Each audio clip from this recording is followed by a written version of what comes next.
Hello there, world of tankers, and welcome to the channel. I'm your host, Droodles Blitz, and in today's video, I'll be playing in the Tier 10 Italian auto-reloading medium, the Progetto 65, a vehicle which was nerfed and a little buffed in the latest update. Let's talk about what actually happened. First of all, Wargaming took away the reverse auto-reloading capabilities this vehicle featured.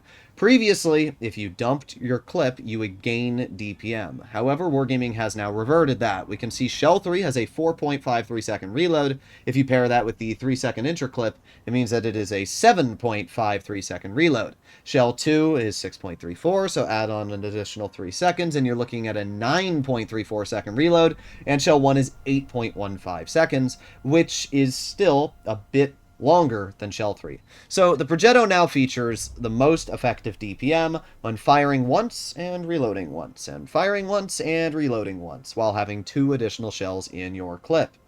And not only that, but it lost a bit of DPM on single shot as well, going from around 2,900 to 2,800. It's not that big of a deal, but it is something to keep in mind. The Progetto gained in other areas. It now features combat stabilization, which I don't know how I feel about that. Combat stabilization is a mechanic, in my opinion, mostly meant for heavies, so we'll have to see how it actually feels on the Progetto.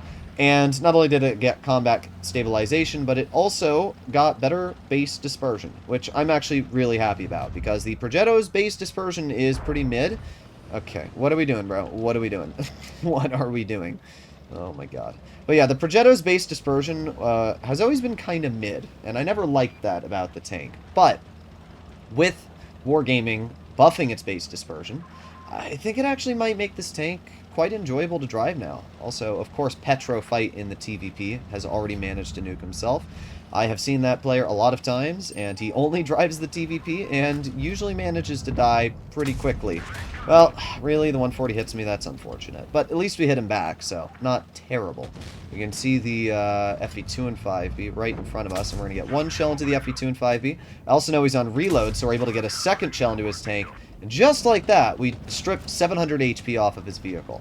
We can see where the auto-reloading capabilities of a tank are really, really dangerous, and how they allow you to get out some pretty good results here. So we're going to aim it on the 140. Bruh, cringe, but that's fine, because we get a 2nd shell into the 140, and not a 3rd. I was really hoping we could get that clear, but looks like he's dead anyway, so not too big of a problem. Sheridan is making his way to the side of the 268, and he does get the clear, but oof, I don't know if that was worth it, bruh. You absolutely nuked your tank's HP in the process, which kind of sucks for you.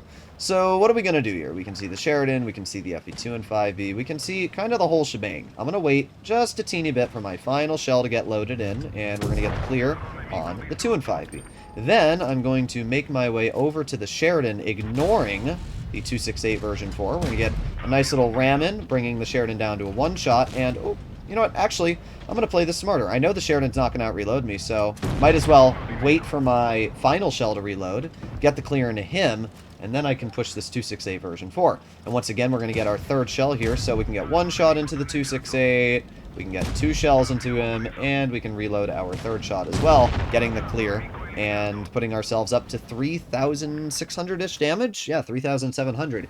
This is why auto-reloaders feel so strong, and this is why the Progetto feels incredible. While combat stabilization is not my favorite mechanic out there, I don't think it actually affects this tank too much, because it's a very quick vehicle, and once you're driving over 15, it doesn't really affect your dispersion. It's just the gap between 15 and above. The problem is when you're driving a heavy, you can be accelerating very slowly, and once you pass 15, it automatically blooms to what it would have previously been, and that causes you to miss a lot of shells sometimes. But with the Progetto, because you're going to very quickly accelerate past 15, it means that it might not matter too much. I just don't understand why they put it on a tank that reverses faster than 15 and accelerates faster than 15.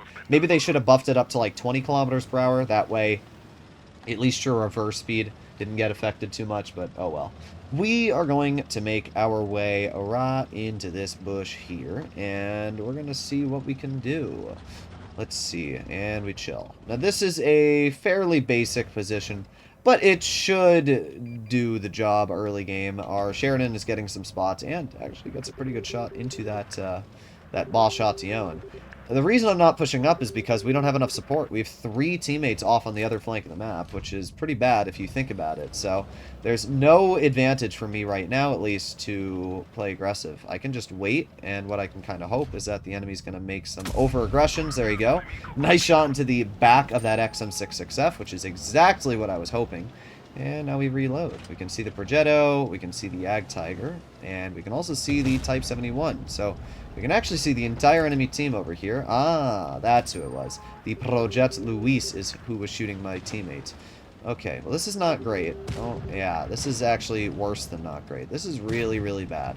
So I'm going to do right now is I'm going to maneuver right over here like this. We're going to squeeze into cover. Oh, okay. Apparently that hits us. Well, we got 1 shell into the Progetto. Oh. Anybody else sitting back there that wants to shoot me? Well, we're going to find out. Type's going to kill that player. I don't know what they have back there. I really don't. Looking at their tanks, it's not the Progetto, it's not the Luis. It's probably a Boss Chatillon 25 ton. But it's still really annoying that that Boss Chatillon was able to bring me down to 340 health with basically no way of me countering him. Kind of cringe. Well, we're going to sit here. We still have our 7.52. There's the... Oh, it was a 50B. That makes a bit more sense. Well, we got 1 shell into the XM, and now we're going to leave. And thankfully, because this vehicle has some decent mobility, we're going to be able to get out of here, and we should be able to do it before... Yes, before the XM has the shot on me, and we just leave. Beautiful. Okay. Yeah, I didn't realize they had a 50B. That's what was shooting me over and over and over. I was wondering why we just kept bleeding health, and it makes a lot of sense now. I also love just seeing a full health mouse sitting there. Truly an incredible player to be placed on my team. Thankfully, we are still alive, and we're doing okay. I was hoping we could get a shell into that 50B. We were not able to, but we're doing fine so far. We can see the XM, and we got 1 shell into his tank. We're going to aim it again. 2 shells into his tank. There you go. We can see, as I was saying, that dispersion being much better on this tank, actually allowing me to hit some of my shots, which I previously would not have been able to hit. We got a nice shell into the Luis, and we're going to reload again. 3, 2, 1, and we are not able to high explosive pen him, but a 360 damage shot is still pretty good, and that puts us up to 2,700 damage this game. You can see, again, just where I love this auto-reloading gun. The fact that I'm able to get these bleeds into my opponents feel great, and with the mobility this tank features as well, we're playing it very safe, very calm, but we're getting out shots. So I'm going to reposition my tank off towards this flank over here. And I'm going to see if I can get some damage out. We got 1 shell into you. We have the 50B, and I don't want to be shot by the XM, so I backed up, baiting that XM. And then we get a shell into the 50B. So that's all pretty good. We can see that the XM is still kind of staring at me, but honestly, it's worth it to... I was going to say worth it to get the clear into the 50B, but whatever. I really don't care. The XM's going to die. I was just hoping that I could get a little bit more damage out this game. We did fine, though. Honestly, for what happened in this battle, we had a pretty solid result. And again, it's a great example of how the Progetto, with its auto-reloading capabilities, actually feel really, really strong. Because I just constantly pump out shells over and over and over. And when I reposition, it allows me to get my clip back. It's not like the Kron, where it takes a bit of time to get your shells back. In the Progetto, you are just always firing. You are always on the move. You always have that DPM. And, I mean, even in this game, where I had a really bad, rough start, I got absolutely crapped on by that 50B, 42%, but he managed to beat me. I'll give him credit. I did not expect that 50B to roll around the corner, is what I did. He just wasn't spotted. I thought it was maybe a bat shot or a single shot that was shooting me.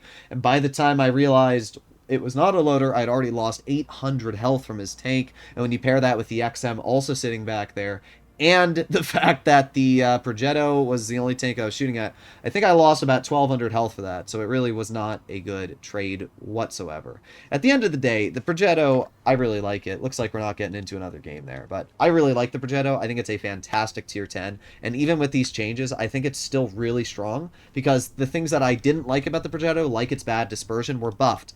And not only was the dispersion buffed, but the vehicle sits at more hit points now, almost 2,000, which is kind of wild. And with the combat stabilization, it is kind of cool that you can sit still and kind of traverse your gun however you want without actually blooming much. So, yeah, I think the Progetto is great. Let me know in the comments what you guys think, and I'll see you in the next one. Bye-bye!